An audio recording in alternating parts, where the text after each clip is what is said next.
It's a pleasure to welcome everyone here, and welcome to the 2017 Georgia Forestry Association annual meeting. I know we had the opportunity to have a nice get-together last night for the reception and then breakfast this morning. We're excited to have a wonderful start and another wonderful conference this year.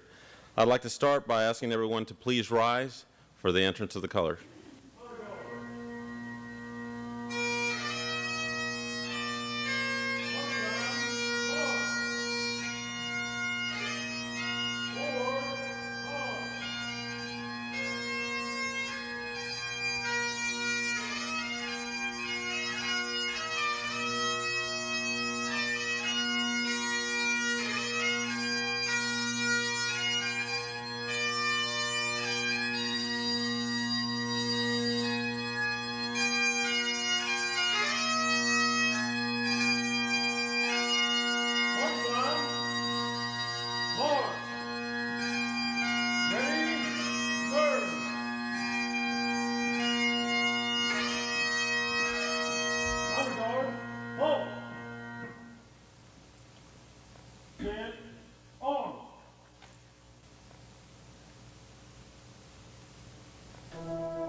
If you would please join me in the Pledge of Allegiance. I pledge allegiance to the flag of the United States of America and to the republic for which it stands, one nation, under God, indivisible, with liberty and justice for all. Order, on.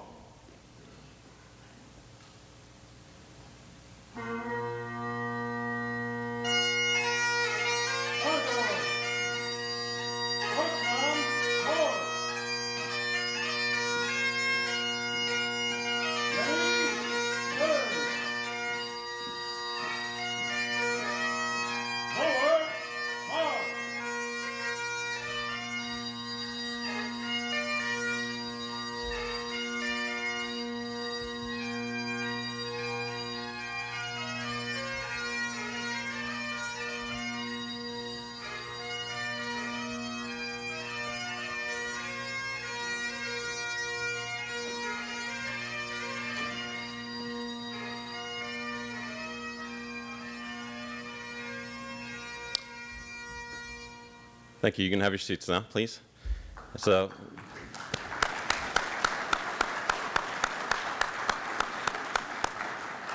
don't we live in an awesome country? It's incredible. So at this time, we'd like to play a video from our title sponsor, Ag Farm System Credit of Georgia. We're very thankful this year. This is the first time we've had a title sponsor of the conference, and we're very thankful that the Farm Credit Systems of Georgia came forward and stepped up to the plate to be our title sponsor. At this time, I'd like to introduce Aaron Hemmer, who has a few words to say from their organization. Thank you, Aaron. Thank you. Good morning. My name is Aaron Hemmer, and I am privileged to be with the Farm Credit Associations of Georgia. We are comprised of Ag Georgia Farm Credit, Ag South Farm Credit, and Southwest Georgia Farm Credit. On behalf of the Farm Credit Associations of Georgia, I would like to offer a sincere thank you for the opportunity to serve as this year's title sponsor. There are a few organizations that serve and have such a proud history and rich tradition as the GFA, and it's an honor and a privilege to serve alongside this great organization. Much like the GFA, Farm Credit has its roots go back over 100 years, and we hope that this partnership will extend well into the future. It was a logical fit for us to partner with the GFA, which consists of such a strong group of individuals that are so passionate about forestry and advancing it in this great state, but also so proud to proclaim Georgia as a #1 state in forestry. We believe that there has never been a more important time to advocate for both agriculture and for forestry, and we are fortunate to have organizations such as the GFA to represent our growers, not only at the state capitol, but also educating the public about the importance of the timber industry here in Georgia. So again, thank you for the opportunity to serve as a title sponsor, and if any of us at Farm Credit can be of service to you, please stop by our booth or visit us at any one of our locations located throughout the state. At this time, I'd like to begin the first general session of the 2017 Annual Conference in Forestry Expo. It is a pleasure to introduce our speakers for this session and learn more about wood exports.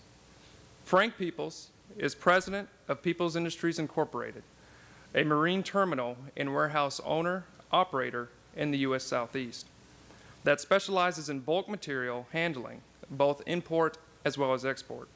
Frank will discuss how the U.S. Southeast is known by the global wood fiber industry as the Saudi Arabia of pine trees. A healthy and sustainable forest industry requires a balance of products for market at various life cycles of the tree. The export market continues to be a growing value-added market segment for us tree farmers. Cliff Pyron is the Chief Commercial Officer of the Georgia Ports Authority. Cliff will provide an overview and update of the Georgia Ports Authority, GPA's location and commitment to the forest products industry as a port community is essential to the long-term growth strategies. And we look forward to learning what GPA has planned for the future. So given that you could find each of the speakers' bios in the conference app or in the conference program, I will not give any extended introduction, but please note at the end of this session, we will have a quick Q&A session. And we ask that you please hold your questions until that time. But now, please join me in welcoming Frank Peoples.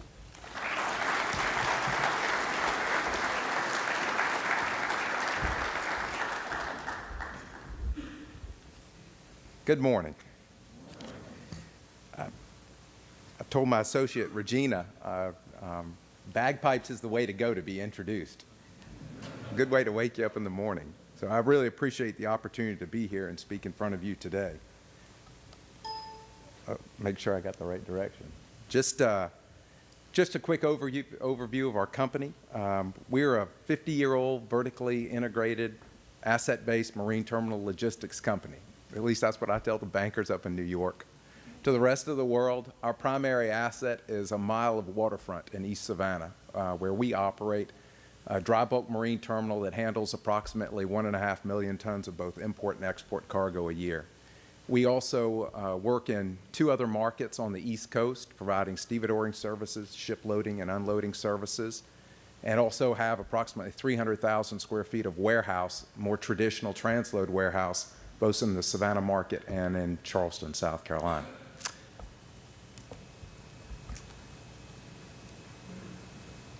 I guess more than anything, I'm the product of our founder, my father, Frank Peoples, who is best probably described as more of a serial entrepreneur and kind of a maverick innovator in the materials handling of wood products than anything else. And I'd like to think at least that the apple doesn't fall too far from the tree. You know, our 50 years in business has really been about innovation in our industry, trying to re-engineer a supply chain to bring value to our customers. So today I've been asked to speak about the 3 primary products that we handle today for export: wood chips, wood pellets, and export logs. But I thought I'd take a second just to step back, because if some of you know me, I could speak about any one of those subjects for the better part of a day. So my step back is why export? And I was not the one who coined the Saudi Arabia of pine trees, certainly when I think about Georgia. It's really the hundreds of customers who have made their way to Savannah for whatever reason to see our marine terminal, and to, one way or another, they all end up in Atlanta, they all end up on a Delta jet, and they all end up flying down to Savannah. And along that way, they look down, and what do they see? They see an abundance of supply, and that gives them a great feeling when they're looking for this product. You know, and again, back to the question, why do we export? Well, really, it's either because someone is seeking a new market or looking to diversify, or that they found that there's just a limited market for their product and they're looking for a new place to go. We're also very fortunate that this basket of southern yellow pine is a very unique resource around the globe, and in quantity, in fiber strength, in sustainability, and how it's grown and harvested. A lot of the customers that come to us because there's global imbalances and cut growth ratios. The first exports to Sweden were because of an overgrowth of their spruce pine forest. And then there's also a growing global middle class seeking modern amenities, and we're exporting more of our products out of the South to feed those needs. But I think the largest point is my last point, and it is the stability of supply.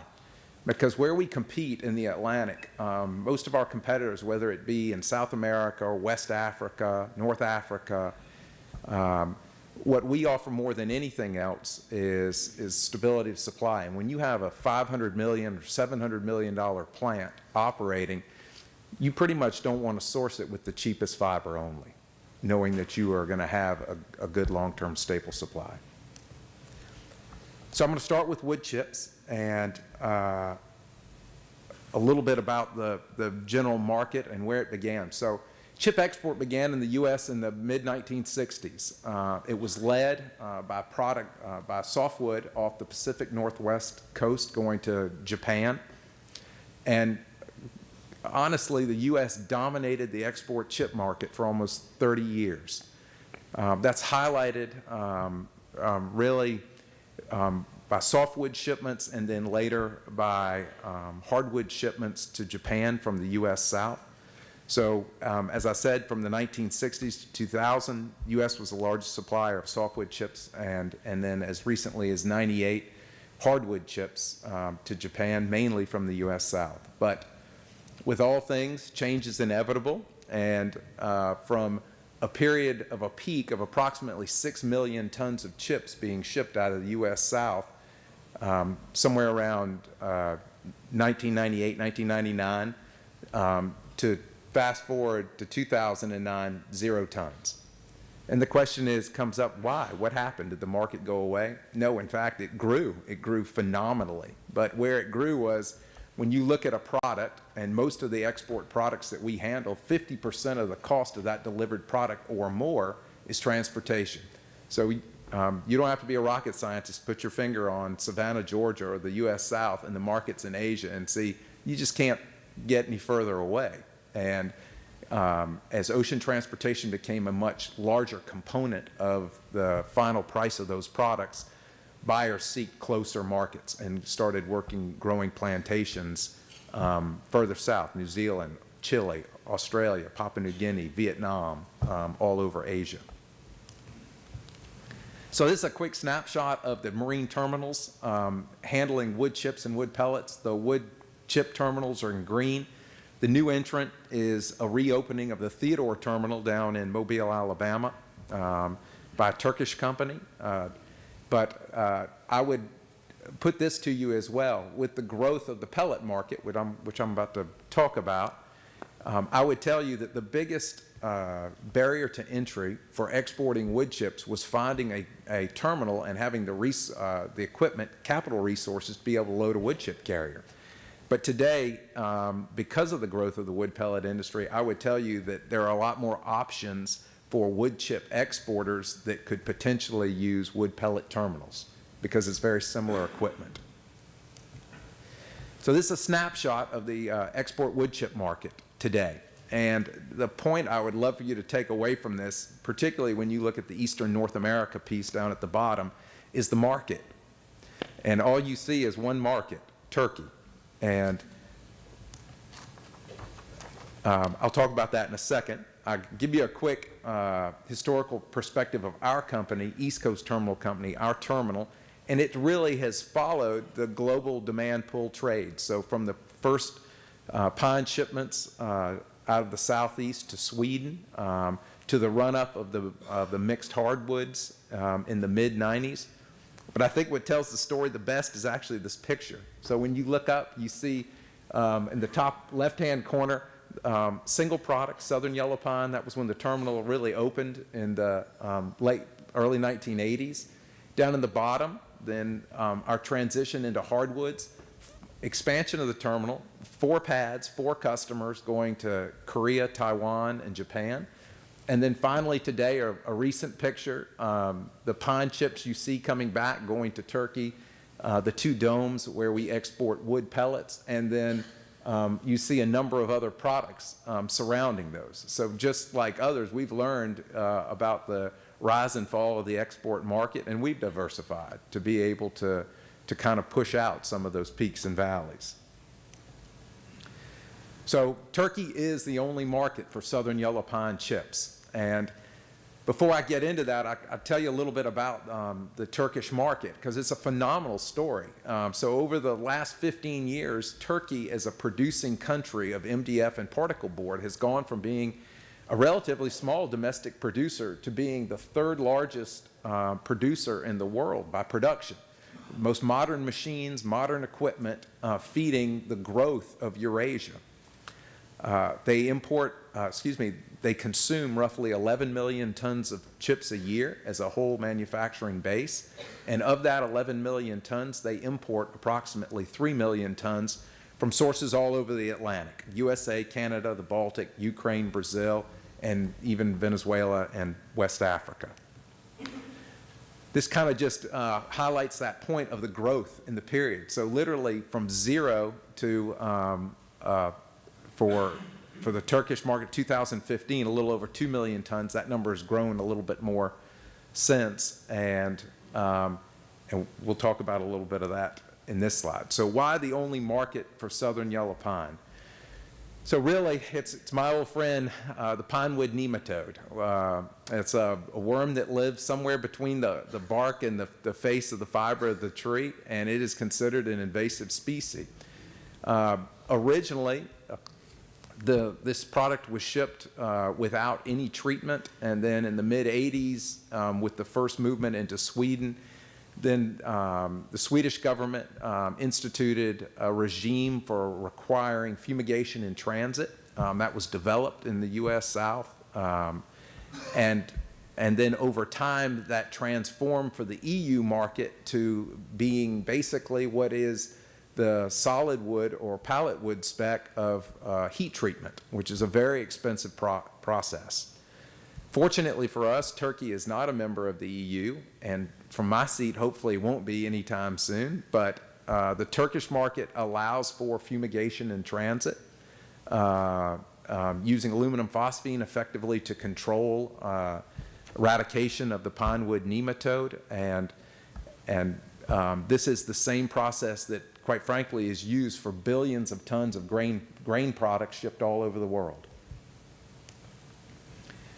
So my opinions of kind of the future of the U.S. Southeast chip market, the biggest thing we're facing right now is foreign exchange headwinds.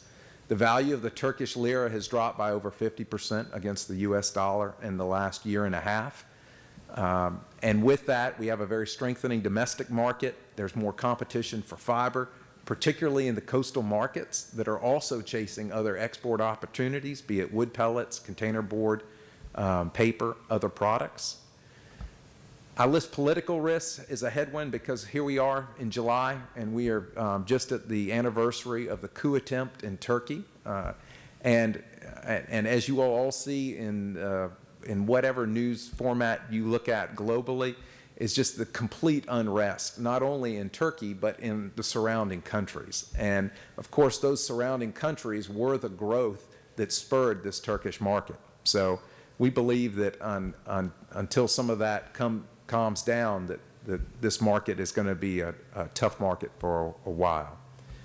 But on the positive side, I would say ocean freight rates, which again, as I said earlier, are probably one of the biggest drivers of any export product, have been the lowest in my career, and has created some new opportunities. So I love this picture because over on the right-hand side, what you're looking at is the global fleet of wood chip carriers. So to carry wood chips, a light product, you use a big balloon ship. There are approximately 140 ships today, and that fleet is controlled by three Japanese companies predominantly.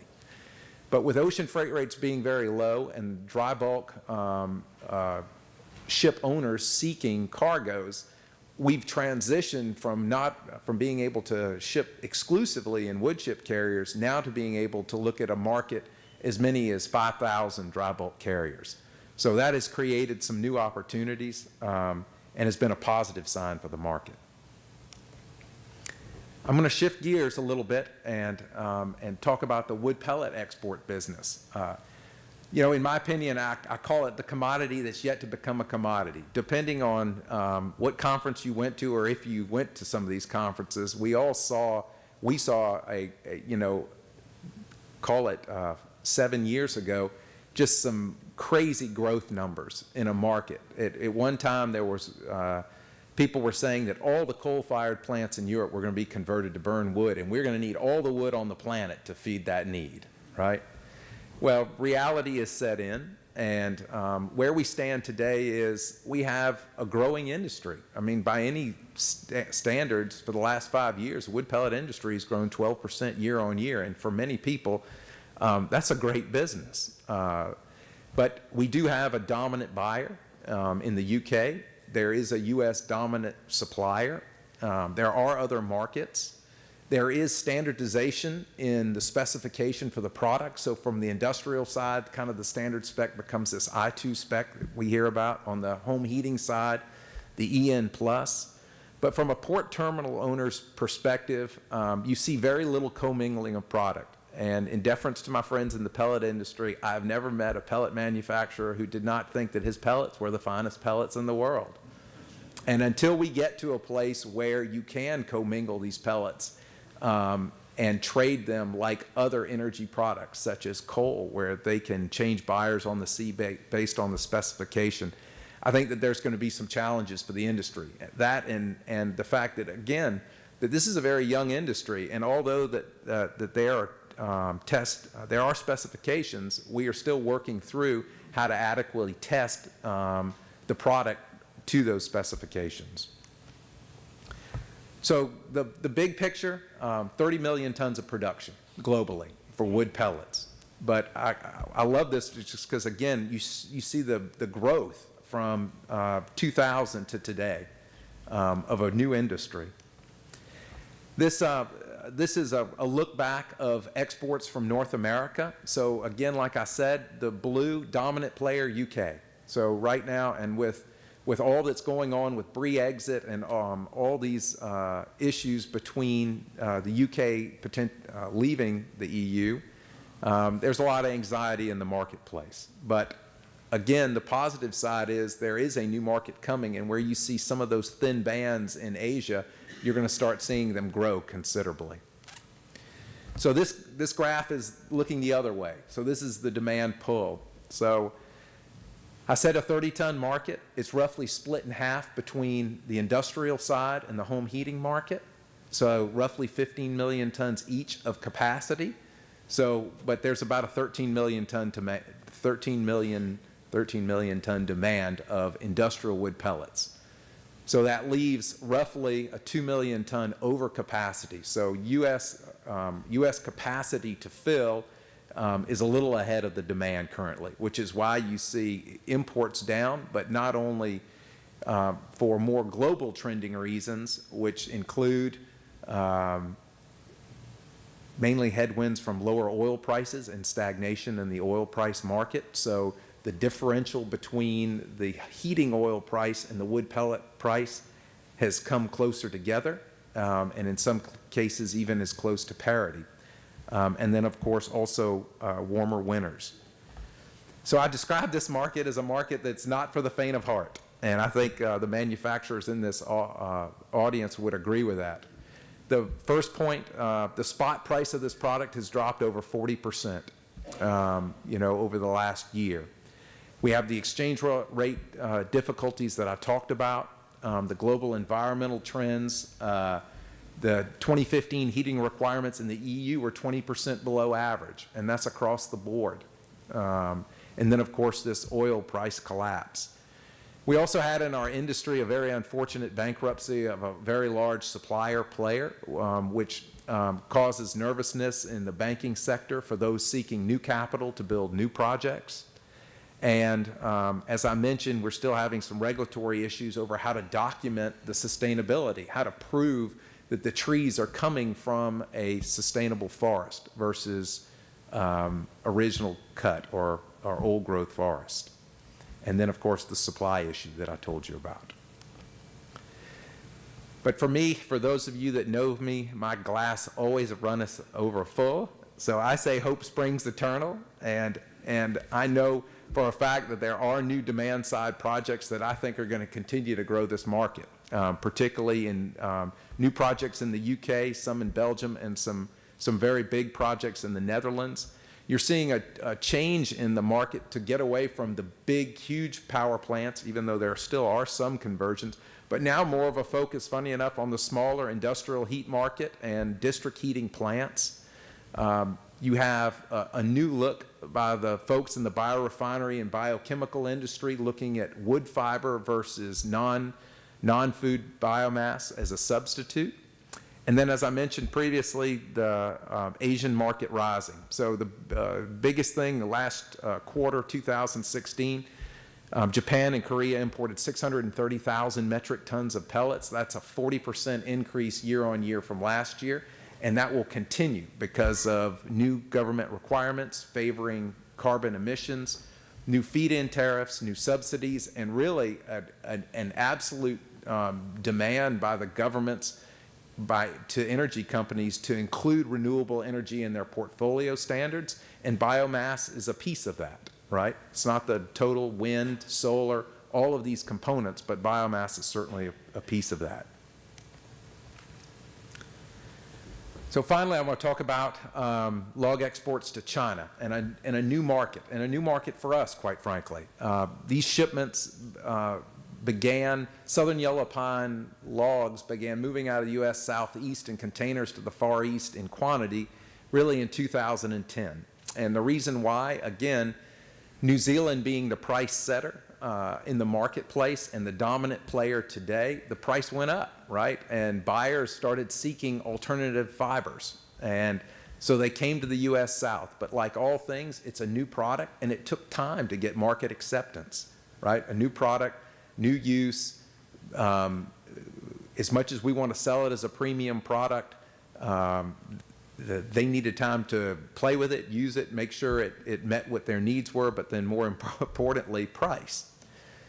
And where we sit today is in a very good place because mainly of this wholesale ocean transportation pipeline we have from the U.S. South.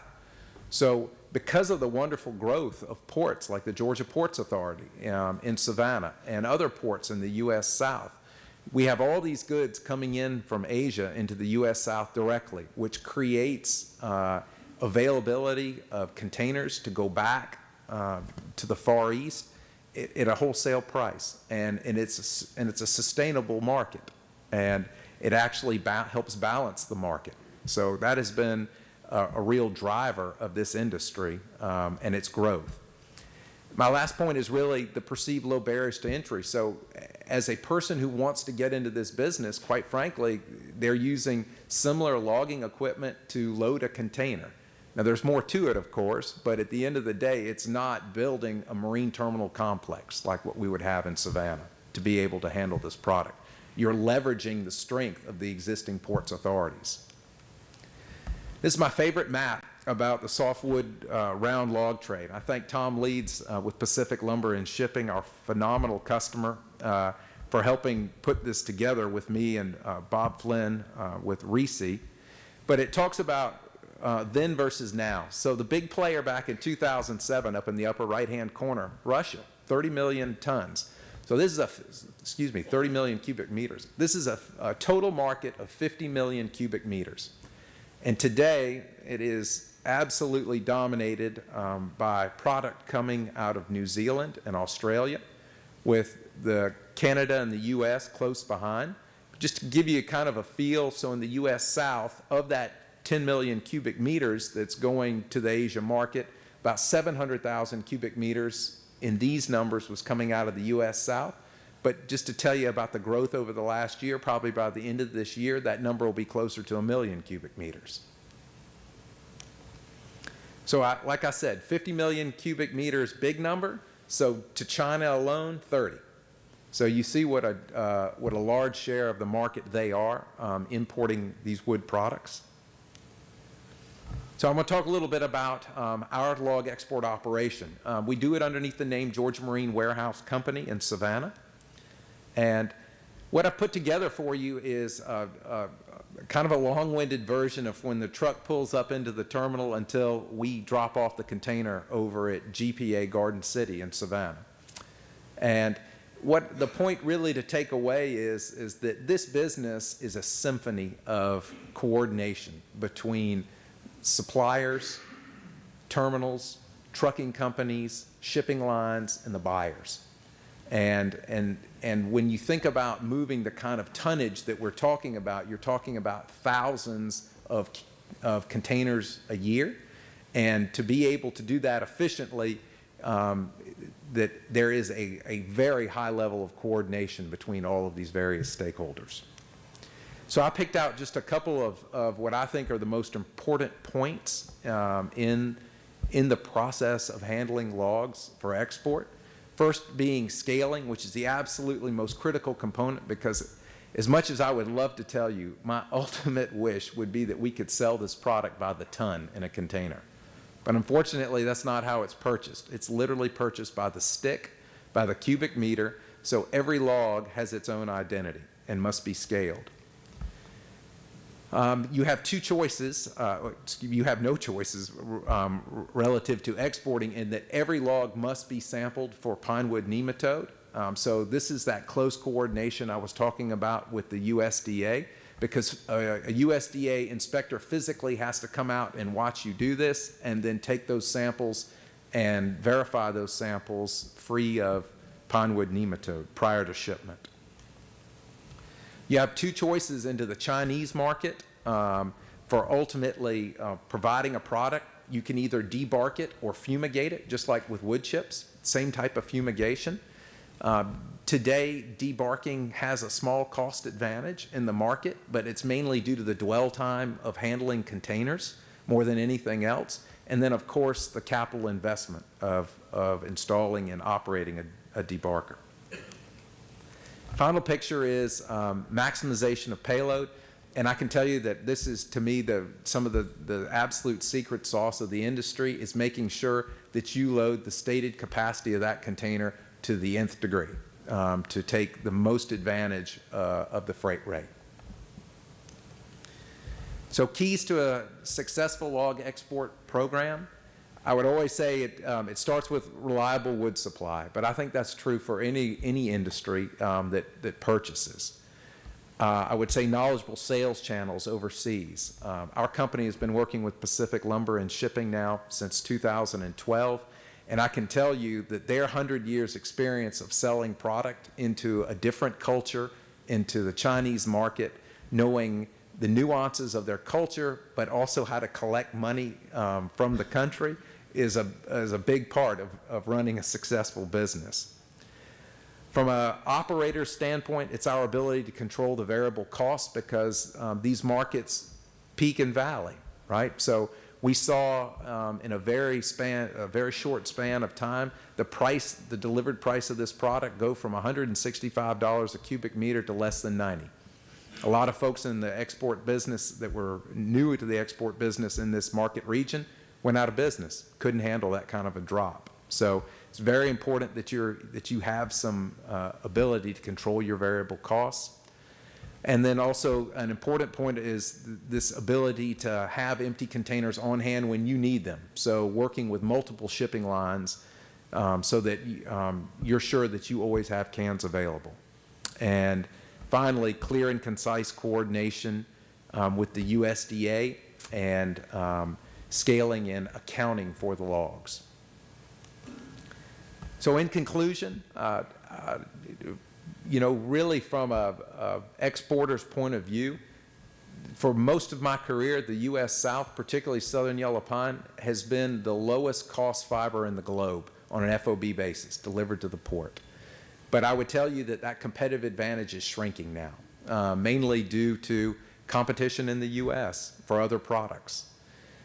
On the wood chip export market side, my view is that, that it will decline or be flat for the foreseeable future until political stability comes back into effect in Turkey, and that and really that the manufacturers regain their feeling of strength in their markets. And in the meanwhile, they're testing new markets, like markets off of West Africa for cheaper fiber. On the wood pellet export side, I have a much more positive outlook. I believe that it's going to continue to grow at 10% per year, at least for the next 5 years. But I have a cautious long-term view because this is a business driven by subsidy. And of course, there's some 2027 subsidies sunsetting at that time. And then also that this market has really benefited from these low ocean freight rates.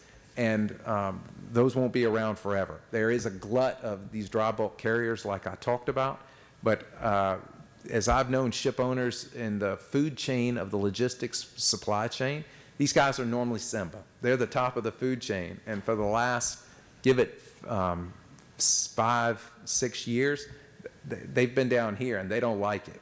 And so they are working very hard to take that excess capacity out of their market, drive it out of their market so that they can have that pricing pressure once again.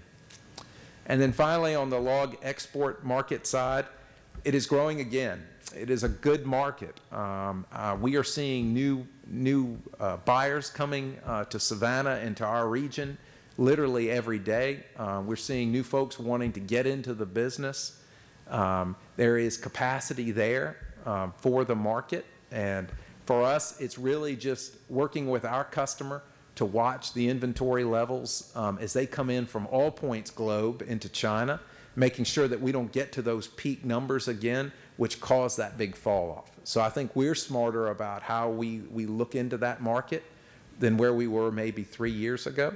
But again, it's a very solid market and a very valid market for at least for the next few years, in my opinion, for large wood southern yellow pine for export. So finally, I'd just like to say thank you again to both Bob Flynn with Reese, Tom Leeds with Pacific Lumber and Shipping, Don McClure, Cogent Fiber, who helped me with some of the data in these slides, and again, to the GFA for giving me the opportunity to come up and speak in front of you and be here today. And I look forward to your questions after we hear from Cliff. So thank you very much.